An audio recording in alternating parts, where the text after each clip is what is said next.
சிலருக்கு நின்னா பயம், நடந்தா பயம், உட்கார்ந்தா பயம், நம்ம தென்னாலி மாதிரி எதுக்கு எடுத்தாலும் பயம். இதனால அவங்களோட எதிர்கால வாழ்க்கையை கேள்விக்குறியாயிரும். இதையும் தைரியம் அவங்களால செய்ய முடியாது. சில பேருக்கு பெண்கள்கிட்ட பேசுறதுனால பயம், கைகாலெல்லாம் நடுங்க ஆரம்பிச்சிடும். இது நம்மள நிறைய பேர் என்ன நினைக்கிறாங்கன்னாக்க, கூச்ச சுபாவம், கொஞ்சம் பயந்த சுபாவம், நாளடைவில் சரியாயிரும் அப்படின்னு நினைக்கிறாங்க. இது ரொம்ப தவறு. சோசியல் போபியா அப்படிங்கிற மனநோய் அவங்களுக்கு.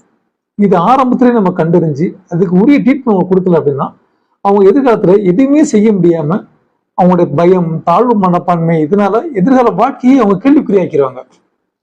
ஒருத்தர் ஒரு விஷயம் செய்ய பயப்படுறாருன்னா அந்த விஷயத்தை திரும்ப திரும்ப அவங்க செய்ய வைக்கணும். ஃபார் எக்ஸாம்பிள், ஒருத்தருக்கு வந்துட்டு ஒரு சுப்ரீம் ஆபீசர் பேச பயம்னா திரும்ப திரும்ப அவரை பேச வைக்கணும். அப்போ அந்த பயங்கிறது போகும். இதுக்கெல்லாம் என்ன காரணம் அப்படின்னா, இவங்களுடைய ஏதோ ஒரு வயசுல நடந்த ஒரு அவமானம், தோல்வி இதெல்லாம் உங்களுடைய ஆள் மனசு தங்கி அது பயமாகவும் தாழ்வு மனப்பாகவும் வெளிப்படும். இவங்களுக்கு முறையான ஒரு சைக்காலஜிக்கல் ட்ரீட்மெண்ட் கொடுத்து அவங்களுடைய எதிர்காலத்தை நம்ம சிறப்படை செய்யணும்.